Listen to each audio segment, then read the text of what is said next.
অনেকদিন পর কম্বলের মধ্য থেকে বের হয়ে বাহিরে গিয়েছিলাম বাহিরে কেমন ঠান্ডা পড়ছে সেটা অনুভব করার জন্য। হঠাৎ করে বাহিরে বের হয়ে আমার মনে হচ্ছিল আমি মনে হয় অন্য কোনো গ্রহে চলে আসছি। তারপর ঘোরাফেরা করে দেখলাম যে না, এটা আমাদের মাগুরা শহরই। বিগত কয়েকদিন ধরে বাহিরে যে পরিমাণ ঠান্ডা পড়ছে সেটা ফিল করার জন্য আজকে সন্ধ্যাবেলায় আমরা 3 ভাই বোন মিলে গিয়েছিলাম ঘুরতে। বের হয়ে প্রথমেই আমরা গিয়েছিলাম সিঙ্গারের শোরুমে। এইখানে গিয়ে তো আমার একটা ওয়াশিং মেশিন খুবই পছন্দ হয়ে গিয়েছিল। আমি আর ভাইয়া ওয়াশিং মেশিনটা ভালোভাবে দেখছিলাম আর ভাবতেছিলাম যে আমার আম্মু যদি রাজি হতো তাহলে আমি এটা আজকেই কিনে নিয়ে যেতাম। আমার কাছে এইটা আরো বেশি পছন্দ হয়েছে। আমার কেন জানি না ঘরের এই সব প্রয়োজনীয় জিনিসপত্র কিনতে অনেক ভালো লাগে। আমি মাঝে মাঝেই আমাদের বাড়ির প্রয়োজনীয় অনেক জিনিসপত্র আমার আম্মুকে গিফট করি।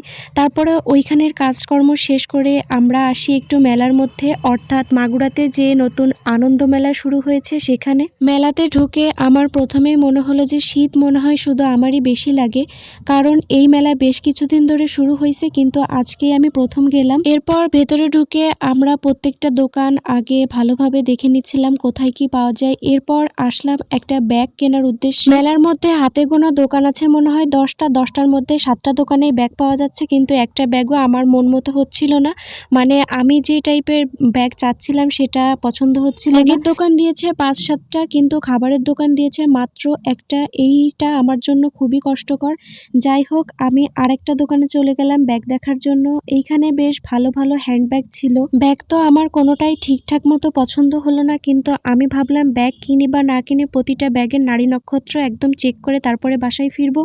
এই ব্যাগটা আমার ছোট বোনের খুবই পছন্দ হয়েছিল, কিন্তু ওকে আবার কিছু কিনে দিলে আম্মুকে না দেখিয়ে কিনলে আমার মার একটাও মাটিতে পড়বে না। এজন্য ওকে বললাম আরেকদিন আম্মুর সঙ্গে এসে কিনবো। এরপর আমি গেলাম অন্য সব দোকানগুলোতে কি কি আছে সেগুলো দেখতে। দোকানের সবকিছু আমি এমন ভাবে দেখছিলাম মনে হচ্ছিল জীবনের প্রথম আমি এইসব জিনিস দেখছি, আমাকে দেখে তাই মনে হচ্ছিল। এরপর আমি চুলের খোপার ব্যান্ড দেখছিলাম। আমার মাথায় চুল অনেক হলো, আমার জীবনে সুস্থ একটা খোপা হয় নাই, যার কারণে আমি এই ধরনের কোনো ব্যান্ডই ইউজ করতে পারি নাই। হতাশ হয়ে ব্যান্ড রেখে দিয়ে তারপর গেলাম ছোট সাইজের কানের দুল খোঁজার জন্য। আমার কানের দুল অনেক বেশি পছন্দ। আমার মনে হয় আমার প্রতিটা জামার সঙ্গে আলাদা আলাদা করে কানের দুল থাকবে ম্যাচিং। মেলার মধ্যে এই একটা জিনিস আমার খুবই ভালো লাগে, ছোট ছোট অনেক সুন্দর সুন্দর অনেক ডিজাইনের কানের দুল পাওয়া যায়। আমি খুঁজতে খুঁজতে এই ব্ল্যাক কালারের একটা কানের দুল আমার খুবই পছন্দ হয়েছে। তারপর আমি আরো দেখছিলাম যে আরো আমার পছন্দ মতো পাওয়া যায় কিনা। ইমুকেও দেখাচ্ছিলাম যে ওর কোনো দুল পছন্দ হয় কিনা, কিন্তু ও যেহেতু স্বর্ণের কানের দুল পরে এই জন্য ও এইগুলো নিতে চাচ্ছিল না।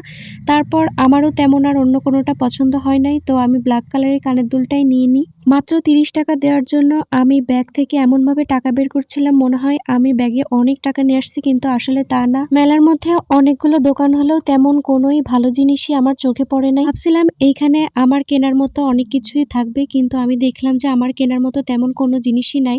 তারপরে আমি একটু গেলাম জামা কাপড়ের দিকে। এই জামাগুলো দেখতে যতটা সুন্দর, কিন্তু জামার কাপড়গুলো একদমই বাজে ছিল। তবে রেগুলার ব্যবহারের জন্য বেশ ভালোই কেনা যায়, দাম অনুযায়ী যা কাপড় যেমন হবে তেমনই ছিল। যে কোনো মেলাতে আমার মায়ের সব থেকে পছন্দের দোকান হয় এইটা, কারণ সে এই দোকান থেকে অনেক কিছু তার সংসারের জন্য কিনতে পারে। আমার মায়ের মতো আমারও ঘর সাজানো বা ঘরের জিনিসপত্র কিনতে বেশ ভালোই লাগে। এরপর আমরা বেশ কিছুক্ষণ মেলার মধ্যে ঘোরাঘুরি করে বের হওয়ার সময় আচার খেতে যাই। যে কোনো মেলাতেই আমার এই আচারগুলো খুবই প্রিয় হয়। আমরা যতই বাড়িতে বানাই আমার মনে হয় যে এরকম হয় না। আমি একবার চালতার আচার বানিয়েছিলাম, কিন্তু এত পরিমাণে ঝাল দিয়েছিলাম যে আমি নিজেই ওটা খেতে পারছিলাম না। এরপর মেলা থেকে বের হওয়ার সময় ভাইয়া বলল সামনের দোকান থেকে আমরা 1 গ্লাস করে জুস খেয়ে যাই। আমার তো শীত হোক গরম হোক জুস খেতে বেশ ভালোই লাগে। তারপর এখান থেকে আমরা 1 গ্লাস করে জুস খেয়ে একদম বাসায় চলে আসি।